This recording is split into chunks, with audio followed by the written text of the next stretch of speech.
Darren Stewart in the black. It's the dentist versus the butcher, and it's on. Fabinski immediately trying to get in close. Yeah, he wasn't joking about wanting to run up there and get his hands on him, was he?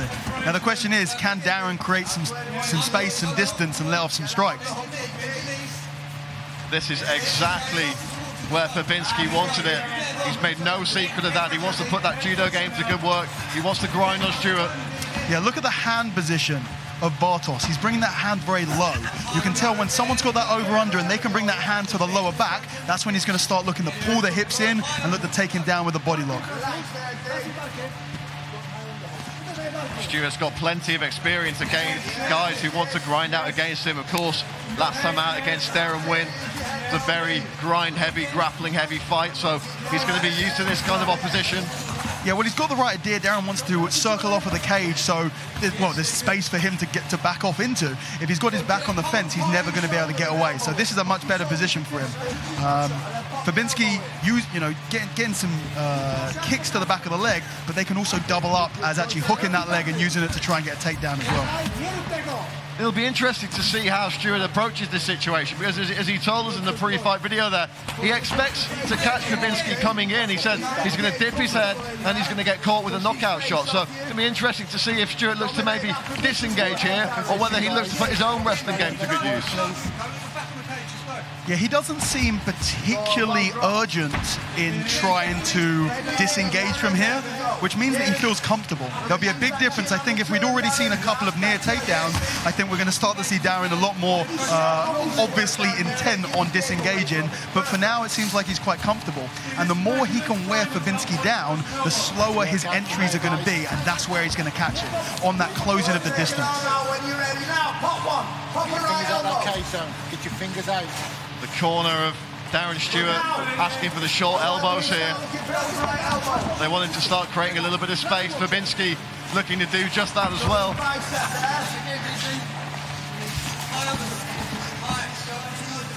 Let's take a quick listen into Darren Stewart's corner. Double understood. Take him down if you can. This is Mike Russell. He's a fantastic Brazilian Jiu-Jitsu practitioner. Yes, beautiful.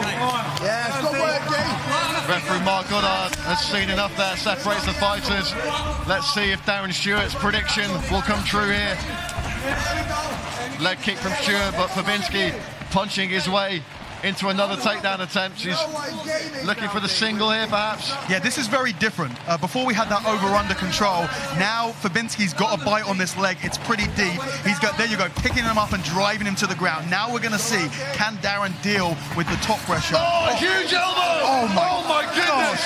Darren Stewart cleans the head of Bartosz. Fabinski wide open. Oh my goodness, that's one of the worst cuts I think I've ever seen. That exploded like something out of a horror film. Jeez. Wait till you get a load of this. A single elbow strike from Darren Stewart.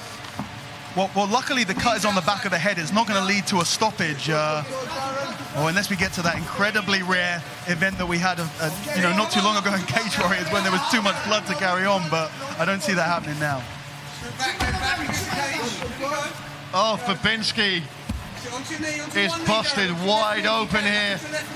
Stewart trying to get back to his feet. So Darren's doing a very good job of keeping himself in an upright position. So imagine trying to do this in the middle of the cage. It would be almost impossible. You're using your body. In the same way that you can use the floor to support you, when you're in a cage, you can use the cage to support you. So he's working to get his back up, and then he can use that to help him and assist in him standing back up. Yeah, the cut doesn't actually look as wide as it initially did. I think it exploded open. Yeah. It squirted out. So forgive the hyperbole there, but it is certainly bleeding a heck of a lot. And that could be a big issue here. 30 seconds on the clock. Fabinski trying to wrap something up. Yeah, he's looking to get a head and arms. Okay. Now this blood is actually going to the blood in general is going to help the person on the back slip out of positions. Big elbows from Fabinski here. 24 seconds on the clock. Stewart has to defend as he looks to get back to his feet. You see how he used the cage to stand back up there? He took some big elbows, big shots there, but was pretty chilled the entire time. Guillotine attempt here. Oh, Stewart looking for the guillotine. He's got 10 seconds. Can he get the submission? Big squeeze from Stewart. And that's the end of the first round, and the cut man are going to have a fight in and of itself, but second round underway. Fabinski looking for the spinning back fist there. Again, charging in, looking to get contact. Fabinski doing exactly what he wanted to do in that first round, but Darren actually doing a fantastic job of not really losing, not being put in bad positions. He kept his back on the wall. It's going to be interesting to see whether he goes for this guillotine again. Now, if he goes for this, he's got to try and get his elbow high. See how Fabinski stopped that high elbow by bringing that arm over the top. So that right shoulder is pushing into the chest, and it takes away Darren's ability to raise the hand into the neck. So from here, he actually has no ability to finish the guillotine. And that cut has already started leaking for Bartosz Fabinski. Now here's an interesting thing. This is a vom flu choke. If you try and hold on to the guillotine once the person has passed, you can actually tap someone, even put someone out by putting shoulder pressure into the side of the neck. Now here's the interesting thing. Darren needs to release. I don't think this is going to happen just from the position, but in reality, for the vom flu, Darren would need to release that right hand. Can you see how Fabinski has trapped the wrist? Darren is not holding on to that guillotine from under side control. Fabinski is trapping his wrist so he can't release it. So it's a nice way of, one, allowing him to get a bit more shoulder pressure, and two, trapping the upper body of the dentist, Darren Stewart. Stewart just briefly raised his hand there as if to say, what's happening here? Move your hips away. Move your hips away, Darren. Nice short elbow from Bartosz Fabinski, and another Fabinski pounding away on the dentist here. Now, even though this position looks very similar to where Darren was in the first round, it's not. Darren was taking advantage of that cage a lot to try and get back up. This is a much, much harder position to stand up from, which is why you'll see so many good grapplers drag people away from the cage or try and take them down in the middle of the cage to make it easier to hold them on their back. Stewart just attacking with short slaps from the bottom, the palm strike. So what Darren wants is exactly what's happening. He just wants to sit in this position. Maybe he's trying to wait for Mark Goddard to stand him back up. But you see how he's slowly making his way back to the cage. If he gets up, you are going to expect to see him use that cage to stand up. So head and arm choke attempt here, but from inside the closed guard, it's not a realistic option. Fabinski doing a better job. See, Fabinski doesn't want to be pushing him towards the cage unless he wants to trap the head. It all comes down. What does Fabinski want? Does he want to transition, or does he want to ground and pound? If he wants the transition, he's probably better in the middle of the cage, directing Darren Stewart off of the cage. But if he wants to try and strike, trap his head in between his body and the cage, and then you've got a perfect still target there. Let's take a listen into Darren Stewart's corner now. Darren, come on, let's get out of there. Short elbows. Short elbows, let's go. Those strikes are hard. You can hear them from here. You can hear him calling for a triangle here. You can expect if he does go for a triangle, he's going to have to lock it off fast. It's going to be very difficult with that amount of blood. Blood is very slippery. Yeah, it's an interesting situation, Dan, because we've got the smaller guy, the former welterweight, using power and technique to dominate the former light heavyweight here, but that's the judo background, right? That's partly. I'll tell you what it's really about. This man is from Poland, okay? The rules do not apply to people from Poland. Polish people are incredibly strong. The men, the women, the kids, the old people. If you're trying to wonder where this strength is coming from, it's a little bit judo, but about 90% the fact that he's from Poland. Many fine warriors coming to us from Poland over the years. Bartosz Fabinski certainly living up to the legacy here tonight against Darren Stewart. Yeah, Darren looking to do more damage with those elbows. I think really what Darren's looking from here is to hold the position and wait for the stand-up from Mark Goddard. It looks like that's what he's trying to do. And Mark Goddard circling in, having a really good look. Fabinski keeping Stewart in his own corner, right in front of the corner team. Not that I'm sure he needs much instruction at this stage. This is right in his wheelhouse. Mark Goddard asking for more action. Fabinski teeing off with big elbows. It's insane. You look at what's going on, you look at the amount of blood, and then you go, all the blood's coming from Fabinski, the guy on top, not the guy underneath. Big elbows and punches from Fabinski here, pressing the back of the head of Darren Stewart into the fence, not giving him any room to maneuver. Final 15 seconds of the round, and it's another big frame for the Butcher. Yeah, very good round for Fabinski here. Big elbow there, and that may have cut Stewart as well.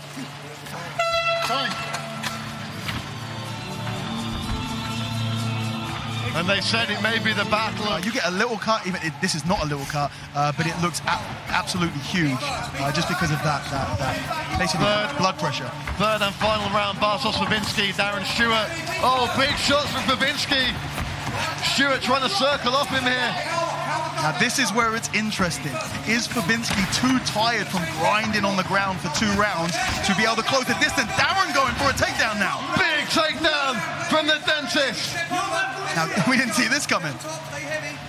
Darren Stewart has 5 minutes to win this. Potentially has a little bit of a sniff at the back there. He looks to turn to the back. He can get his hands connected, get some hooks in here. We could see a really strong position. Stewart trying to throw the big knee there. Fabinski did a good job of hiding his head.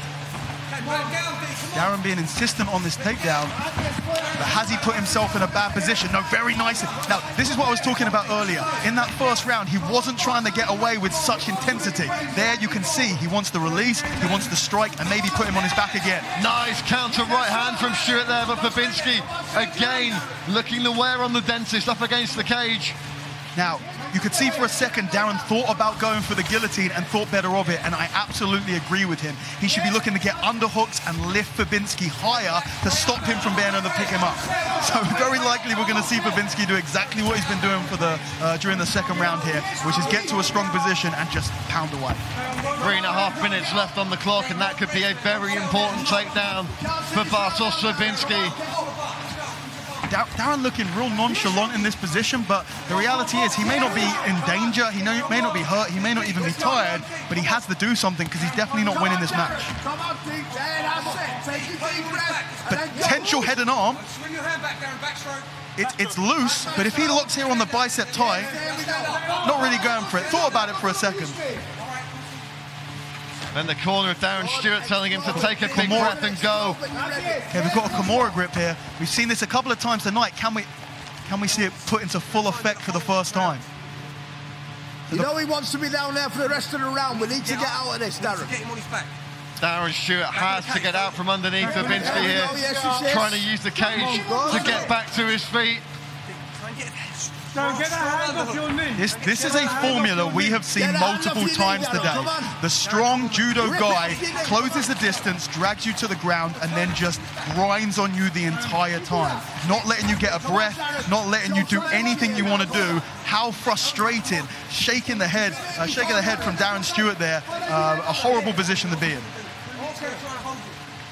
The question is now, if that frustration's building up, does Stewart make a mistake at some point here? Do you know what? I don't think Fabinski's looking to capitalize on a mistake. I think this is very similar to what we've already seen tonight. I don't think Fabinski's going for a submission. Personally, I think that he's very happy, or at the very least, he's not going to sacrifice anything to go for a submission. He's very happy to continue to keep the status quo what it is and continue to just grind on, beat up, and just be nasty to Darren Stewart. Minute 45 on the clock. Stewart deep in conversation with his corner. Yeah, Fabinski just taking a grip on those legs and hanging on for dear life. The best way to describe this, and I've heard a lot of people describe it, and I've been in this situation in fights before, it's like a bad dream. It's like a nightmare where you just can't, you know when sometimes you have a dream and something's chasing you or you're trying to push something away and you've just got no power and you're just stuck there and you just got to endure it? That's the situation that Darren Stewart's in right now. This is a bad dream for him.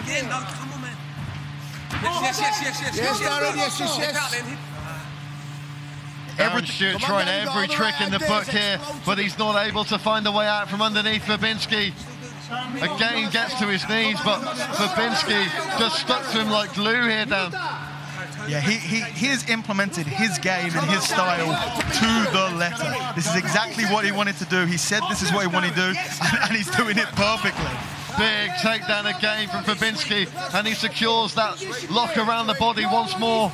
Now, for me, this is the most exciting part of the entire match, because they are grappling not by the cage, not by the fence, which means that every movement, it opens up space that you don't quite have, an opportunity that you don't have when the person's very, very close to the fence. If Fabinski wanted to pass, if he wanted to take mount, if he wanted to take the back, he would be doing particular things here, but he's just not doing them. He's very happy to sit here and pretty much take the guaranteed win. Final 10 seconds of the round. Bartosz Fabinski grinding on Darren Stewart. Stewart slapping away at the sides of the head, but it'll be all for naught. Bartosz Fabinski will certainly now take the unanimous decision here. Ladies and gentlemen, after 3 rounds of mixed martial arts action, we go to our judges' scorecards. Your judges have scored this contest 30-27, 30-26, and 30-26 in favor of your winner by way of unanimous decision. In the blue corner, Bartosz, the Butcher!